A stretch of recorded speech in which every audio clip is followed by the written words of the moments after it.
Okay, let's jump right in.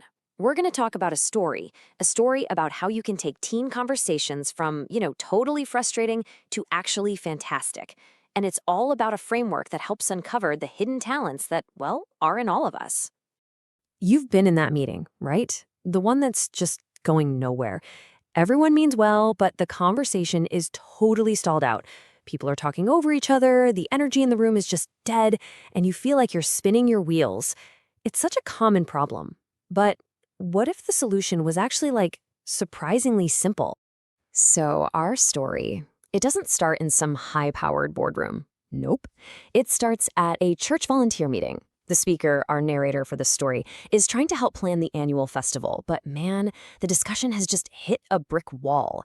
The energy is totally flat. Nobody can agree on how to move forward. The conversation is just stuck.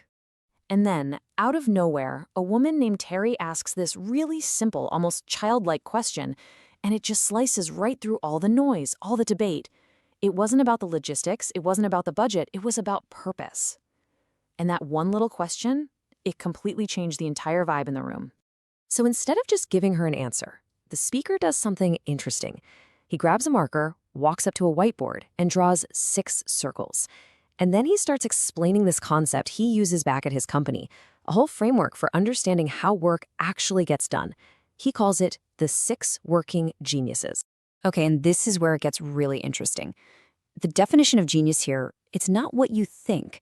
It's not about being Einstein or some kind of prodigy. It's about tapping into your natural talents. The stuff that gives you energy, the things that bring you joy. It's the kind of work that doesn't even feel like work. And that little shift in thinking, that's the key to this whole thing. And this right here, this is a perfect example of the very first genius, wonder. That's exactly what Terry did. See, she wasn't trying to solve the problem right away. She was just pondering the why.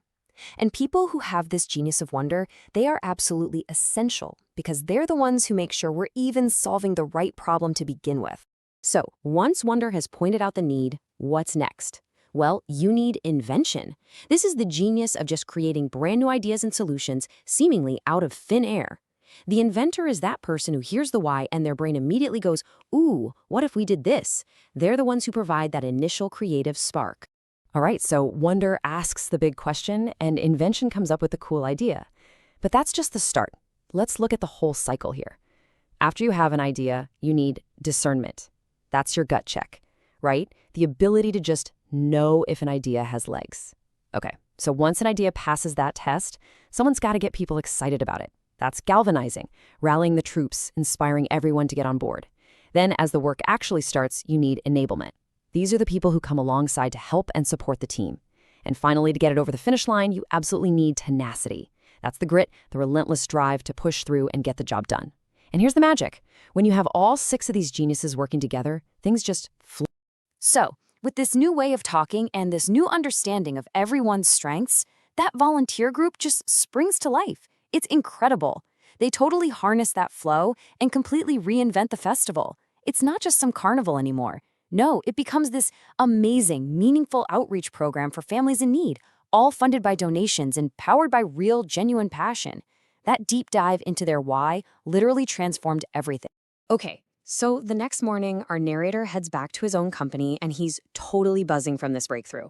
But he's also a little skeptical. I mean, that kind of energy, that kind of clarity, sure, it's one thing in a volunteer group. But could it actually survive the daily grind, the pressures of a real corporate office? He's kind of worried the magic was just a one-time thing, a fluke. And this is the moment he knew this was something real. What he was afraid of was that everyone would just slide back into their old habits, business as usual. But the reality? It was a complete 180. The office culture had totally shifted. The conversation didn't just die when the reading ended. People were fired up, talking about their geniuses, even their frustrations, and just seeing their work in a whole new way. And the impact wasn't just talk. It was immediate. You could actually see it. There was this guy, Chris, who was always kind of hesitant. Well, now he understood his gift was galvanizing, and he just stepped up and started leading. Another manager, Quinn, they actually tweaked her role so she could focus on her geniuses of enablement and discernment. And our narrator, the CEO, he freed himself up to do what he does best, invention. And the result? Suddenly their meetings were laser-focused and unbelievably productive. And this is the real payoff, isn't it? At the end of that day, the narrator just stops and realizes that was the best, most fun, and most productive day he'd had at work in years. Just by aligning people's jobs with what they're naturally gifted at, work became joyful again, and it became way more effective. But the success didn't stop in that one department. This idea, it starts to go viral inside the company. Remember Quinn, the manager? Well, she saw how powerful this model was, and she decided she wanted to bring it to her own team, a group of younger employees they affectionately called the Littles. But this brings up a whole new challenge. What happens when the problem isn't about finding new ideas? What happens when it's about performance? I mean, this framework is amazing for getting things started, but can it actually help with those really, really tough conversations? You know, the ones about whether someone is even in the right job to begin with? And this is where it gets real. Quinn opens up and reveals she's got a serious problem with an employee named Max. Everyone likes Max. He's committed, he's enthusiastic, but he keeps making the same critical mistakes over and over again. She's coached him. She's talked to him a half dozen times, but nothing's changing. She's at her wit's end, and she's honestly afraid he's not going to make it at the company. And see, this is where this framework goes from just being a productivity tool to something that can really change team dynamics. Quinn's problem with Max, it sets up a much deeper, more important conversation. So let's bring this back to you. How can you apply this? Start thinking about your own work. What parts of your job give you energy and joy? And what parts just completely drain you? That right there, that's your first clue to your own geniuses. Then take a look at your team. Where are the gaps? Do you have a bunch of inventors but no one with tenacity to finish things?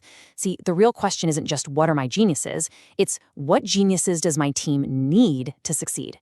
And what do you do when those two things don't line up? Now that is a conversation worth having.